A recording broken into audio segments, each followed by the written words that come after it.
చూడండి, చంద్రుడు, పంట పొలాలు, చెరువు, ఇటు పచ్చట జామాయిల తోటలు,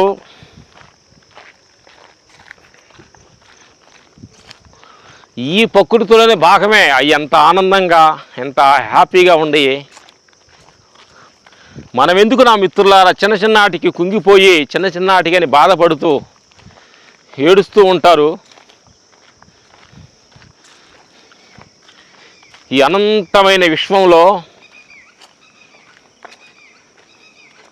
నువ్వు ఎన్ని రోజులు ఉంటావు, నువ్వు ఎన్నాళ్ళు ఉంటావు?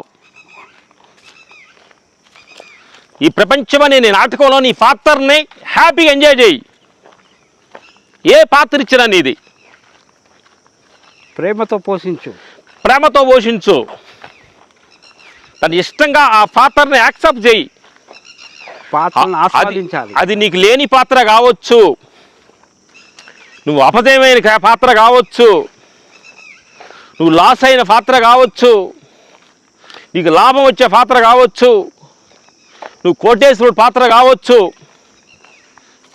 నీ పేదవాడి పాత్ర కావచ్చు. ఏదైనా ఈ ప్రకృతిలో అద్భుతంగా పండించి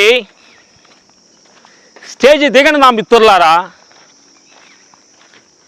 ప్రతి చిన్న విషయానికి వాడు అలాంటోడు, ఈడెలాంటోడు అని ప్రతి విషయాన్ని ఏలుబెట్టి చూసి కుంగిపోతున్నా మిత్రులారా.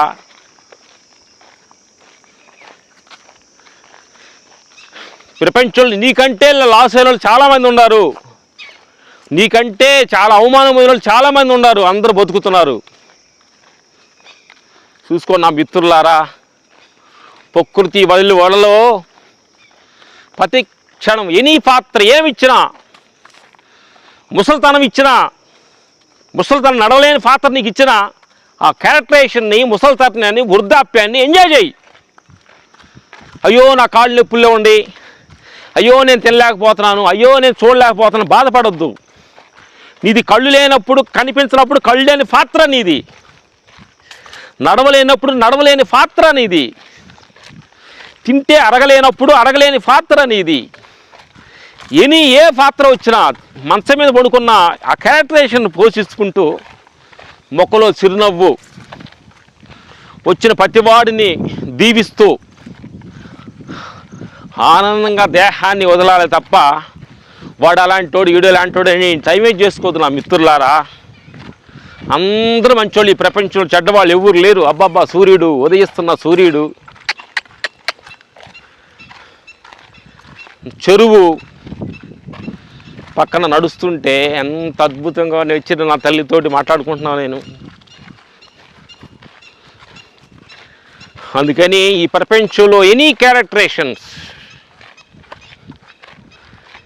ఎలాంటి ప్రాబ్లం వచ్చినా దాన్ని యాక్సెప్ట్ చేసుకొని, దాన్ని ఓన్ చేసుకొని ఆ పాత్రలో లీలం అవ్వండి తప్ప వాడు వలన జరిగింది, ఈడు వలన జరిగింది అని చెప్పి ఆ పాత్రని వెతరోళ్ళ మీద వేయొద్దు నా మిత్రులారా. ప్రతి క్షణం ఆనందంతో జీవించండి, ప్రేమతో జీవించండి, కరుణతో జీవించండి. ప్రతి క్షణం మొక్కలో చిరునవ్వు ఉండాలి, ప్రతి క్షణం మొక్కలో ప్రేమతత్వం ఉండాలి, ప్రతి క్షణం క్షమించే గుణం ఉండాలి మనిషిలో. అప్పుడు ఆనందంగా ఉంటావు నువ్వు.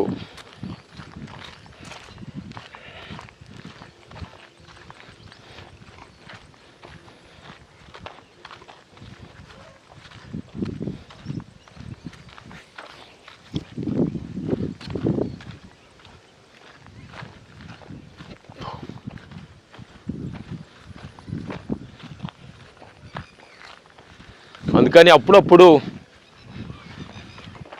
ప్రకృతి అమ్మ ఒడిలో జీవిస్తూ, ప్రకృతిని ఎంజాయ్ చేస్తూ, ప్రేమతోటి, కరుణతోటి, నీకంటే ఎంత పెద్ద భూమి, నీకంటే ఎంత నీరు పెద్దది, నీకంటే ఎంత ఆకాశం పెద్దది, ఇవన్నీ నీ రిలేషను, ఇన్ని రిలేషన్ నీకు ఆధారంగా ఉండగా నీకెందుకు భయపడతావు?